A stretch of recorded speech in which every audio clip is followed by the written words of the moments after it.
Bienvenidos. Hoy vamos a hablar sobre un tema fascinante del derecho internacional privado. El conflicto de leyes en el espacio. Imagina que una situación jurídica se conecta con varios países.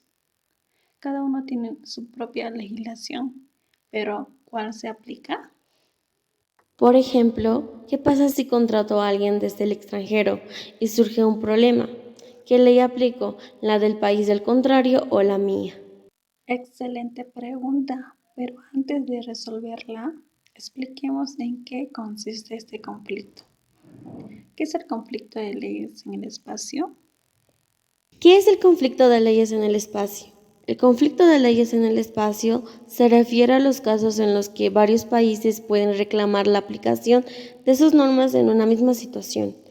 Esto ocurre con más frecuencia en casos de herencias, contratos internacionales, delitos transnacionales e incluso matrimonios entre personas de distintas nacionalidades. Debe ser un problema enorme. ¿Quién decide qué ley aplicar? Exactamente. Por eso el derecho internacional privado tiene reglas específicas para resolver estas situaciones. Y una de las principales tareas es determinar qué ley será la más adecuada.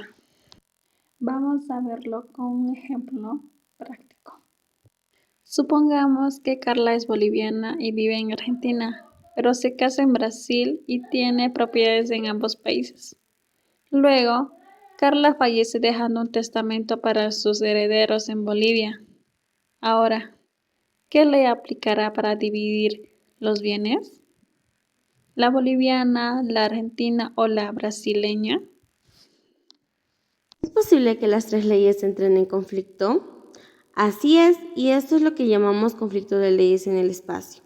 La clave aquí es encontrar la ley más adecuada para resolver el caso. Veamos algunas teorías que nos ayudan a decidir. Existen varias teorías jurídicas que buscan resolver estos conflictos. Vamos a explicar las más importantes. Teoría estatutaria.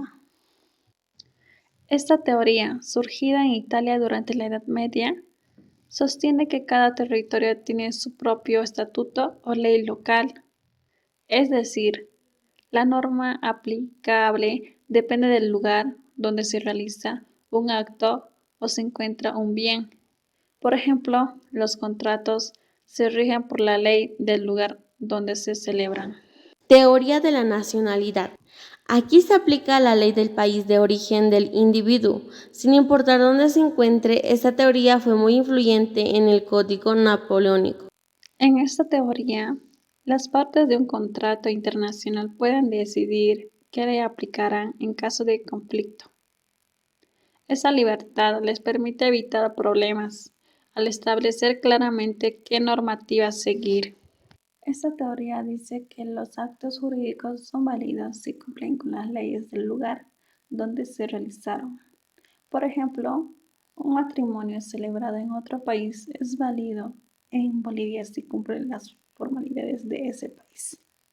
Casos específicos en Bolivia. En Bolivia, la normativa local también tiene reglas claras para resolver conflictos.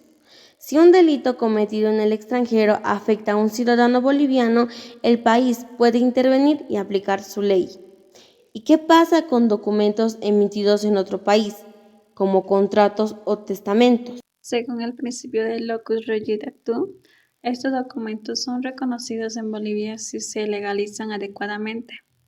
Esto es esencial para facilitar transacciones y resolver disputas transfronterizas. Además, muchos países resuelven estos conflictos firmando tratados internacionales que armonizan sus leyes. Esto permite que decisiones judiciales o documentos públicos se reconozcan mutuamente entre estados. Un buen ejemplo son los tratados de cooperación jurídica que permiten que una sentencia dictada en un país se ejecute en otra, evitando procesos largos y costosos. Pero si un país no reconoce la ley de otro, ¿qué pasa entonces? En esos casos se aplica el principio de reciprocidad. Si un país reconoce la ley de otro, se espera que ese otro país haga lo mismo en situaciones similares, aunque claro, no siempre es así de sencillo. Por eso el derecho internacional privado es tan importante. Ayuda a resolver estos conflictos y a garantizar que las decisiones sean justas y coherentes.